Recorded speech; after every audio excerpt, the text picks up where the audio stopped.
धन्यवाद। आज इस कॉन्स्टिट्यूशन क्लब के स्पीकर हॉल में अचीवर्स अवार्ड के लिए जो लोग चयनित हुए हैं, मैं उन तमाम लोगों को बधाई देना चाहता हूं और ख़ास करके आस्था को, एक नन्ही सी बच्ची जिसने आज ही नहीं पिछले कई एक प्रोग्राम कर करके इस दिल्ली ही नहीं पूरे भारत में अपने नाम को, अपने संस्था के नाम को, अपने माँ के नाम को, अपने पिता के नाम को चर्चित करने का काम किया है। मैं उसे भी बधाई देना चाहता हूँ, उसके हौसले को बधाई देना चाहता हूँ कि उसका इतनी हौसला है कि उसने ये काम करके आगे बढ़ के दिखाया है, जिसमें हम सभी लोगों का सहयोग है। अब हम आते हैं कि अचीवर्स अवार्ड, अभी एक्सीलेंट अचीवर अवार्ड के बारे में कि अचीव तो हम हर चीज़ में करते हैं, चाहे शिक्षा के फील्ड हो, चाहे सामाजिक हो, चाहे राजनीतिक हो। अचीव हम हर फील्ड में कर सकते हैं और जब आप उस फील्ड में अचीव करते हैं तो कहीं ना कहीं आप गुमनाम नहीं रहते हैं, आपके बारे में लोगों को पता चल जाता है। मैं एक छोटा सा उदाहरण आप लोगों को देना चाहता हूँ आस्था के रेफरेंस में कि आस्था ने आज जो यहाँ एक कार्यक्रम किया है, इस कार्यक्रम के माध्यम से एक लोगों के बीच एक पैगाम देने का काम किया है कि हम अकेले नहीं हैं, हम अकेले कुछ नहीं कर सकते हैं। अगर हमारे साथ लोग आएंगे तो हम कुछ भी करके दिखा सकते हैं। एक मैं छोटा सा उदाहरण देना चाहता हूँ आबिदा बेगम का।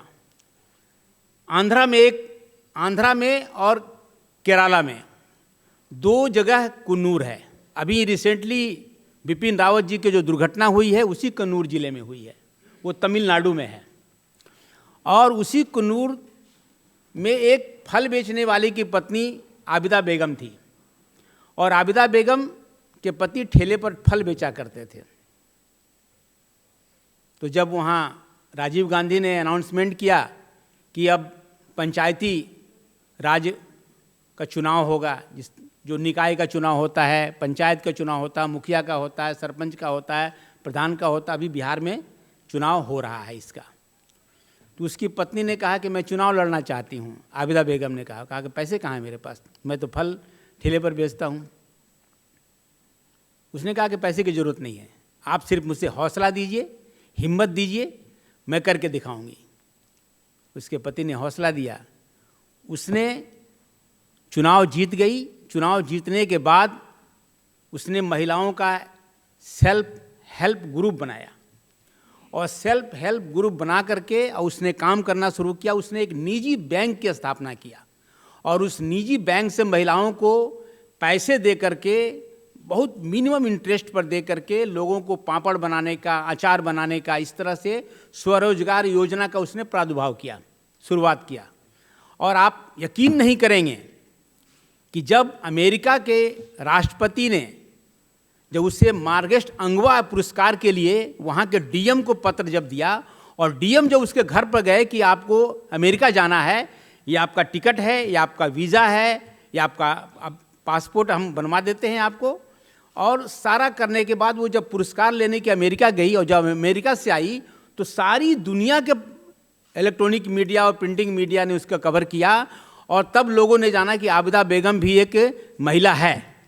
तो मैं इसलिए बताना चाहता हूँ कि आप कुछ भी अचीव कर सकते हैं, लेकिन आपका हौसला होना चाहिए, आपका हुनर होना चाहिए, आपके अंदर जज्बा होना चाहिए। बिना जज्बा का आप कुछ नहीं कर सकते हैं। तो मैं उसके हौसले को सलाम करता हूँ आस्था के, उसके जज्बे को सलाम करता हूँ आस्था के कि उसने इतना बड़ा काम करने का जो निर्णय लिया है, मैं उसके हौसले को सलाम करता हूँ। और आज आप देखेंगे कि इस दिल्ली शहर में हर फील्ड में लोग जो अपना हुनर दिखाने के लिए तैयार हैं। हम उन तमाम हुनरमंदों को हम जो है सलाम करते हैं जिन्होंने अच्छे हुनर दिखाए हैं, चाहे एजुकेशन के क्षेत्र में हो। आज दिल्ली में इसी दिल्ली का जो प्राइवेट स्कूल था, जिस स्कूल पर कोई अपने बच्चों का दाखिला नहीं देना चाहता था, कहता था कि मैं डीपीएस में पढ़ाऊँगा, मॉडर्न में पढ़ाऊँगा। लेकिन आज दिल्ली के स्कूलों में अगर बच्चों का दाखिला हो रहा है, उनके सीबीएसई में रिजल्ट हो रहा है, तो यहाँ की सरकार का भी हम धन्यवाद देना चाहते हैं। उनके हौसले को भी हम सलाम करना चाहते हैं कि उन्होंने स्कूल को बेहतर बनाया है।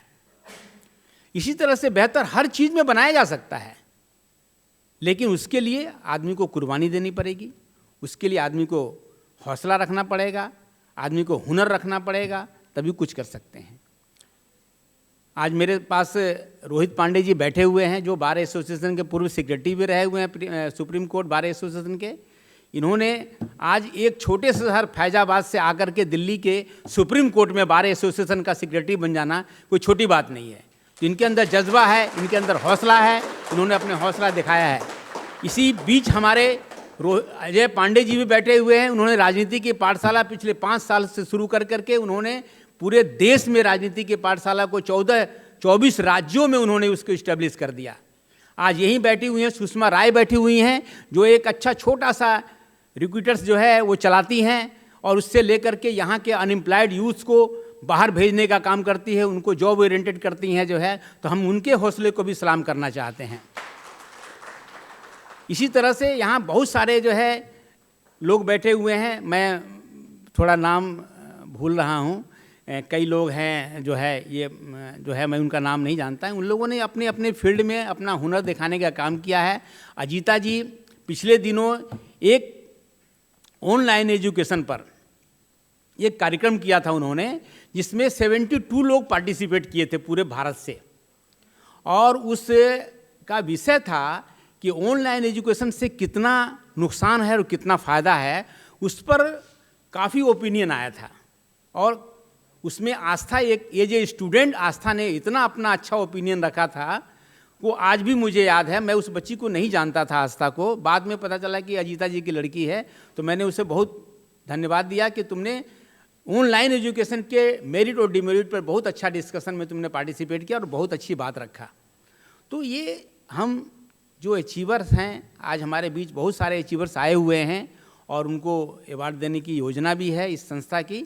और हम इतना ही कह करके आप लोगों को धन्यवाद दूंगा कि आप लोगों ने शिरकत की, आप लोगों ने समय निकाला आस्था के मनोबल को ऊंचा करने के लिए, इस संस्था के मनोबल को ऊंचा करने के लिए। और आप लोग इसी तरह से आस्था को मनोबल को आगे बढ़ाते रहें, हमारी यही शुभकामनाएं हैं। धन्यवाद।